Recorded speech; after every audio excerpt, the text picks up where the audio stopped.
నేను చక్కగా బాధొచ్చు. ఏది చేయి చాచు. జీవన్, నువ్వు పని చేసావంటే చూడు, తర్వాత నువ్వు చాలా బాధపడతావు. మీరు మా గురించి ఆలోచించకండి, ఈ బల్లి గురించి ఆలోచించండి రాజా అన్నయ్య. పెదరాణి అమ్మ ఆపచ్చు కదా ఈ జీవన్ని.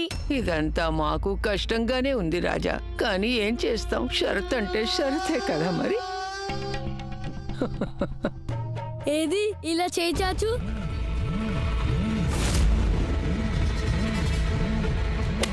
అమ్మా మేము ఒకే కూటి పక్షులం, ఒకే మాట మాది, ఒకే పాట మాది.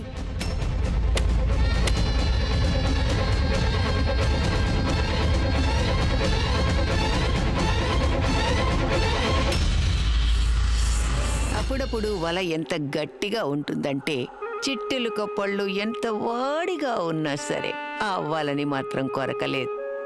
ఇది కూడా అటువంటి సవాలే చిట్టెలుక. ఏం మించిపోలేదు, వెనక్కి తగ్గు.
సర్లే, ఇప్పుడు చెప్పు. భగవంతుడి కంటే ఎంతో గొప్ప రాక్షసులకే రాక్షసి పేదవారి దగ్గరే ఉంటుంది. డబ్బున్న వాళ్ళకి అది ఏంటో తెలియదు. ఒకవేళ దాన్ని తినేస్తే వెళ్తారు వారు కాటికి. నాన్న ఒక మాట చెప్పు, భగవంతుడి కన్నా గొప్పవాడెవరు? భగవంతుడి కన్నా గొప్పోళ్ళు ఎవరు ఉండరు. దీని జవాబు ఏమీ లేదు.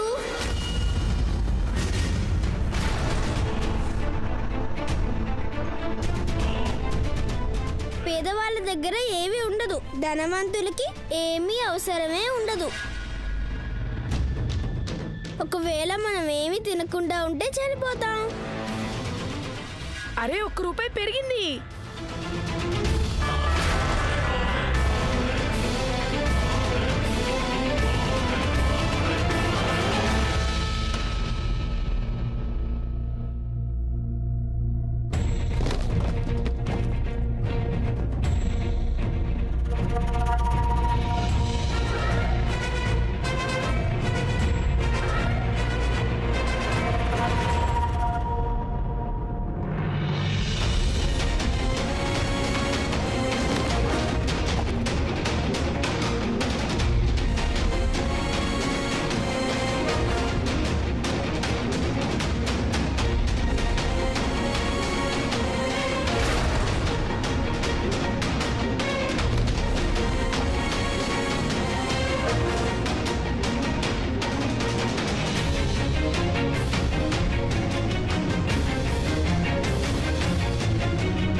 జుమానన్నయ్య, 7 రూపాయలు పెరిగింది. ఈసారి నేను వెండి పట్టీలు కొనుక్కుంటాను. నేను కొత్త షేర్వాణి కుట్టించుకుంటాను.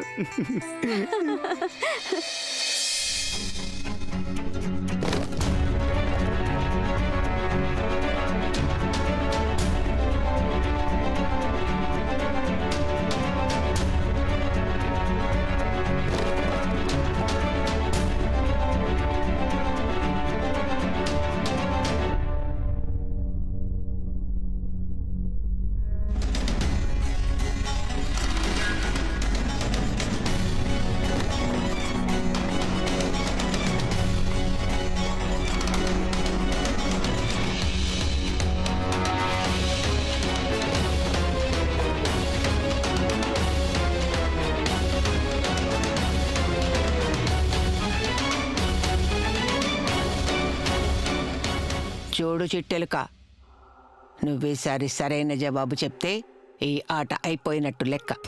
కానీ నువ్వు తప్పుడు జవాబు చెప్తే గనక నిన్ను 100 సార్లు నిన్ను కర్రతో బాదాల్సి వస్తుంది. చెప్పు, 100 దెబ్బలు ఒప్పుకుంటావా? సరే, కానరావు గాని బాధని కలిగిస్తాయి. తాకలేనివైనా విషపూరితాలు. సత్యాలు కావచ్చు, అసత్యాలు కావచ్చు. ఓసారి మంచి చేస్తే ఇంకోసారి చెడు. ముళ్ళుంటాయే ఆ వృక్షమా? క్యాక్టస్? వారేవా, ఏం తెలివే నీది. అయితే ఇది నీ చివరి జవాబు కదూ? చెప్పు, చివరి జవాబు ఇదేనా? బల్లి బల్లి, నువ్వు తొందరపడకు. దీనికి జవాబు బాగా ఆలోచించి చెప్పు.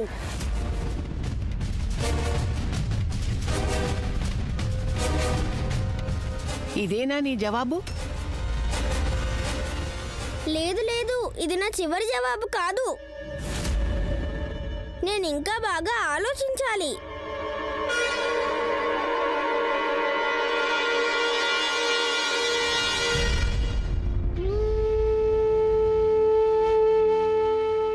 ఈరోజు మీరు మాకు బాగా గుర్తొస్తున్నారు రాజమాత. మీరు బతుకుండుంటే మమ్మల్ని, బిందుని ఈ నరకం నుంచి తప్పించుండేవారు.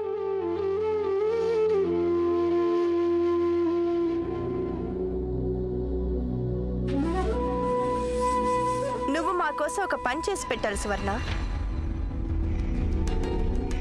మహారాజ్ అంటున్నారు నువ్వు మాతో కలిసి నారీ నికేతన్కి రావాలని.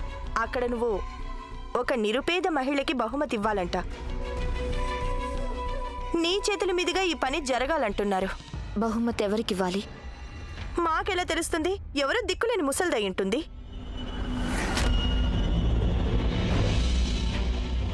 మేము కూడా ఆవిడకి ఆ బహుమతి దక్కాలనే కోరుకుంటున్నాం. కానీ మేము అక్కడికి రాలేము. నీకు ఇంత గౌరవం లభిస్తుంటే నువ్వేమో రానంటున్నావా? లోకులనేది నిజమే. ముత్యాల విలువ కోతి పిల్లకి తెలియదట.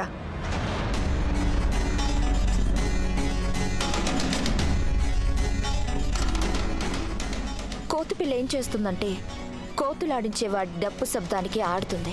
వాడి అనుమతి లేకుండా ఒక్క అడుగు కూడా ముందుకు వేయలేదు. అంతెందుకు, నారీ నికేతనంలో జరిగే కార్యక్రమం గురించి తన యజమాని చెప్పినప్పుడే పల్లికిలించుకుంటూ ఇలా వచ్చి అడుగుతుంది.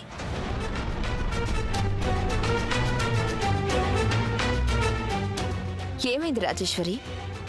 నిజం గుచ్చుకుంటుందా? వెళ్ళు రాజేశ్వరి, వెళ్ళి ఆ నాగకి చెప్పు. అతను చెప్పిన పని ఏదైనా సరే మా కంఠంలో ప్రాణం ఉన్నంత కాలం చెయ్యము.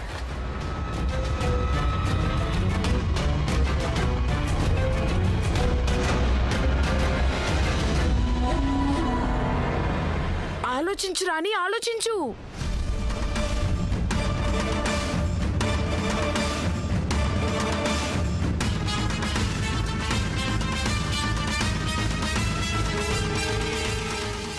దుర్గమ్మ తల్లి, నాకు సాయం చేయి.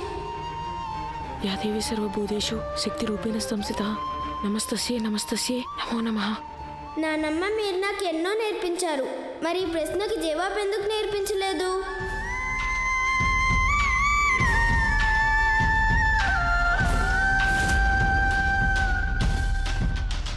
నోటి నుండి వెలువడే మాట, పొదిలోంచి వెలువడే బాణం ఎప్పుడూ వెనక్కి రావు రాణి.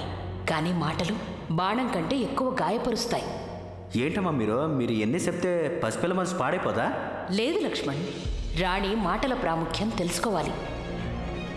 ఎందుకంటే మాటలే వ్యక్తిత్వాన్ని తీర్చిదిద్దుతాయి.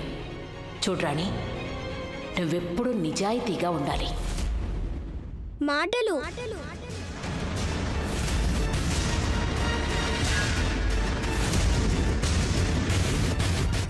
మాటలు సరైన జవాబు. కంటికి కనబడవు గాని బాధ కలిగిస్తాయి, తాకలేవు గాని విషపూరితాలు. సత్యమే కావచ్చు, అసత్యము కావచ్చు. ఒకసారి మంచి, ఒకసారి చెడు చేస్తాయి. రాణి గెలిచేసింది.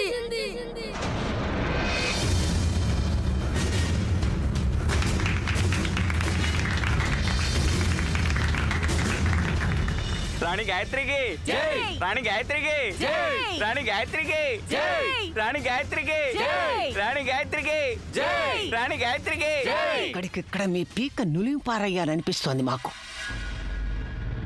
మీరు ఆకాశవాణిలో పనిచేస్తున్నారా? చిట్టెలుగా గెలిచిందని చాటేశారు. అలా చేసి ఉండకపోతే ఏదో ఒకటి మప్పి పెట్టేవారం. కానీ ఇప్పుడు ఈ దగ్గుడు భోజీలకి ముప్పూటలా తిండి పెట్టి జీతం కూడా పెంచాల్సి ఉంటుంది.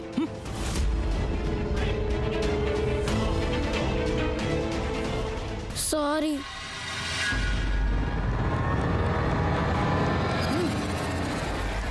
బిందు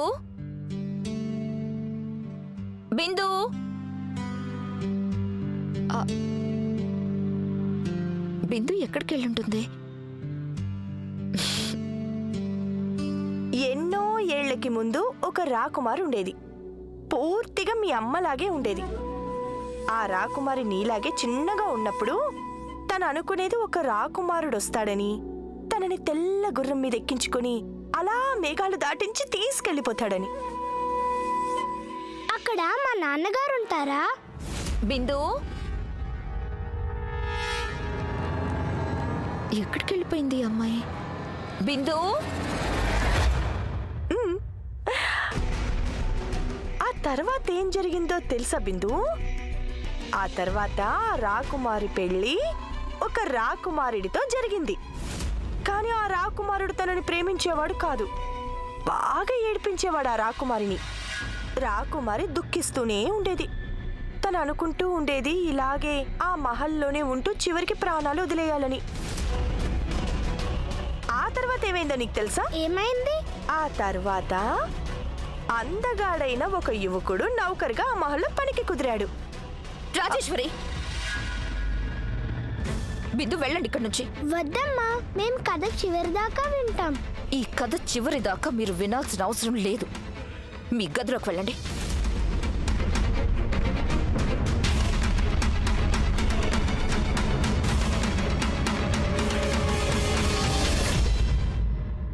అసలు నువ్వేం చేస్తున్నావు? మేమేం చేస్తున్నాం? మేము తనకి కథ చెప్తున్నాం అంతే. ఆలోచించు స్వర్ణలేఖ, ఏదో ఒక రోజున మేము నీ కూతురికి పూర్తి కథంతా చెప్పేసావనుకో. కథలు మా అమ్మాయికి మేమే స్వయంగా చెప్పుకుంటాం. ఎందుకంటే మేము లక్ష్మణ్ని నిజంగా ప్రేమించాం. దాచిపెట్టేందుకు అదేం దొంగ పని కాదు. కానీ ఈ విషయాల్ని అర్థం చేసుకోవడానికి బిందుకి వయసు చాలదు. అందువల్ల ఇక ముందు ఎప్పుడు తనకి ఈ కథ చెప్పడానికి ప్రయత్నించద్దు. చింత చచ్చింది కానీ పులుపు మాత్రం చావలేదు. నేటికి అప్పటి పోగరు, అదే ఉక్రోషం. సరే అయితే మీ మాట మేం వింటాం. మరి దానికి మారుగా మీరు కూడా మా మాట వినాలి కదా. కాస్త అలా వచ్చి ఆ నిరుపేద వారికి బహుమతులు ఇచ్చిరండి. పాపం వాళ్ళు ఆశీర్వదిస్తారు.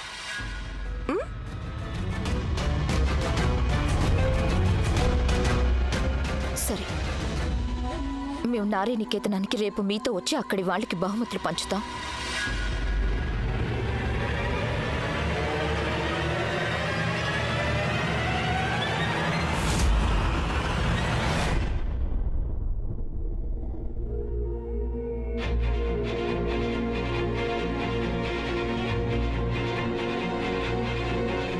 ఈ రాణి రాజాని దింపడానికి వెళ్ళి ఎంతసేపు అయింది? అక్కడే ఆడుకుంటూ ఉందేమో.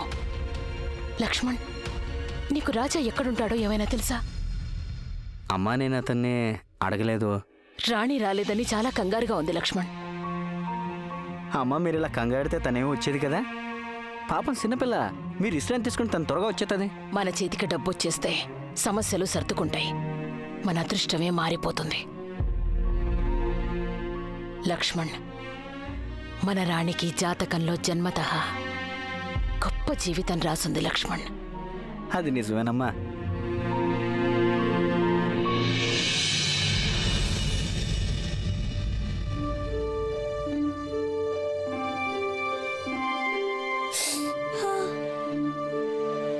రాజాబాద, నీకు బుద్ధి లేదా? ఎవరికి గాయమైతే వాళ్ళు కదా ఏడవాలి. దెబ్బ తగిలింది నాకు కదా, నువ్వెందుకు ఏడుస్తున్నా? ఈ కన్నీళ్ళకి బుర్రా బుద్ధి ఉండవు. వాటి గురించి చెప్తే నీకు అర్థం కాదులే బలిమోహమా.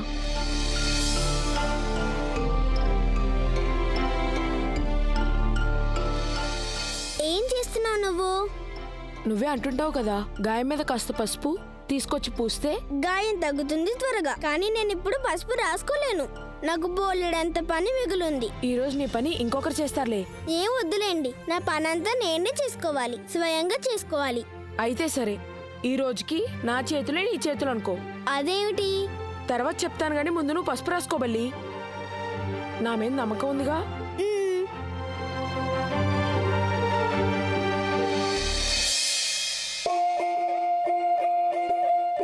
చాలా నొప్పిగా ఉందా? లేదులే.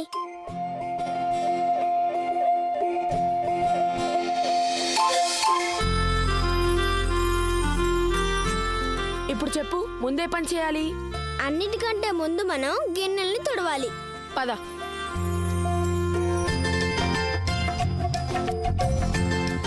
రాణి, ఏది ఇలా నించో, చేతులు ఇలా పెట్టు.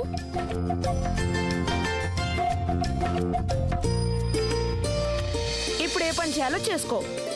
నీ బుర్ర నీ నోరు పనిచేస్తాయి, చేతులు మాత్రం నావి. భలే భలే రాజాబాజా, నాతో స్నేహం చేసి నీకు కూడా బుర్ర పనిచేస్తుంది.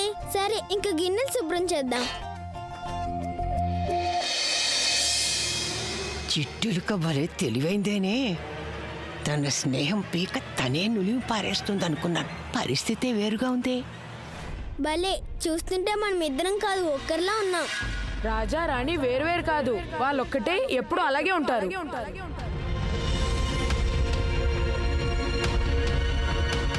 నీకంటే ముందు ఈ మహల్లో ఒక రాజు రాణి ఉండేవారు. వాళ్ళు మా సుఖాల పీక నులివేశారు.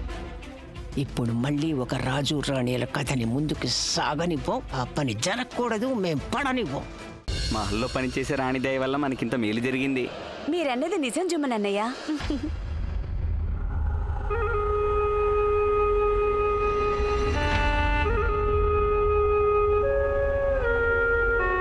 గుమాస్తా గారు, జీతాలు మేం పంచుతాం.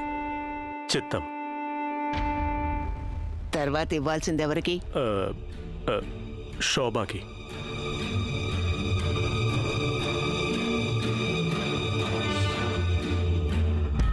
పోయిన నెలలో 5 రూపాయలు, రాణి వల్ల వచ్చేది 10 రూపాయలు, మొత్తం 15 రూపాయలు ఇవ్వాలి. ఇదిగో.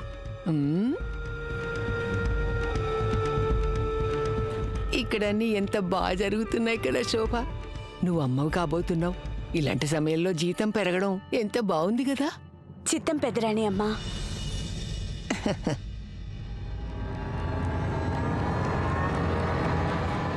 కాస్త ఆగు. పోయిన వారం నువ్వు కళ్ళు తిరిగి పడి 4 గ్లాసులు విరక్కొట్టేశావు, గుర్తుందా? చిత్తం. గుమాస్తా గారు, గ్లాస్ ధర ఎంతో చెప్పండి. పెద్దరాణి అమ్మ, అది 15 రూపాయలు అవుతుంది. అంటే 4 గ్లాసులు 60 రూపాయలు.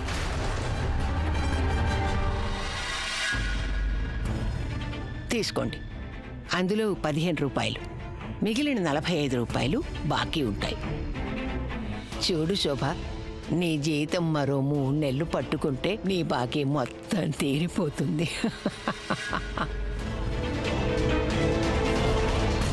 యా అల్లా, నీకు నా కృతజ్ఞతలు. నేనేమీ విరక్కొట్టలేదు. అప్పుడు మీ ఆవిడ జబ్బు పడినప్పుడు నువ్వు 1 రోజులు ఆలస్యంగా వచ్చావు. నన్ను క్షమించండి పెద్దరాణి అమ్మ. దయచేసి నా మీద కరుణ చూపించండి. కరుణ చూపించాలనే ఉంది శోభ, కానీ ఏం చెయ్యం, మాకది అలవాట్లేదే. తర్వాత ఎవరికి?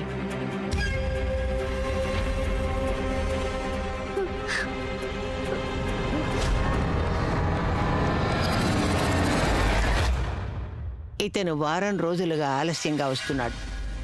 దానికి డబ్బు మినహాయించండి. మిగిలిన వాళ్ళకి ఇవ్వాల్సిందేదో ఇచ్చి పంపండి. అలాగే. వాళ్ళ దగ్గర పట్టుకోవాల్సింది మినహాయించి ఇవ్వండి. అలాగే అమ్మా. కాస్త దయ చూపించండి గుమాస్తా గారు, ఇంకొంత డబ్బు ఇప్పించండి గుమాస్తా గారు.